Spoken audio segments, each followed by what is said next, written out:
त्याला आपण सांगू शकत नाही. काय काढावं आणि काय गाळावं हे कळत नव्हतं. आणि म्हणून ह्या 10 जणी सामाजिक मध्ये आपण निवडलेल्या आहेत. सर्वांना विनंती आहे, टाळ्या झाला पाहिजे, टाळ्याचा गजर झाला पाहिजे. जोरात.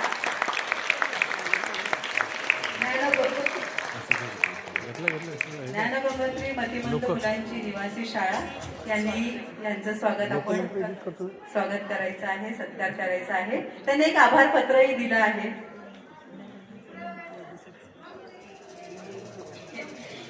मृणाल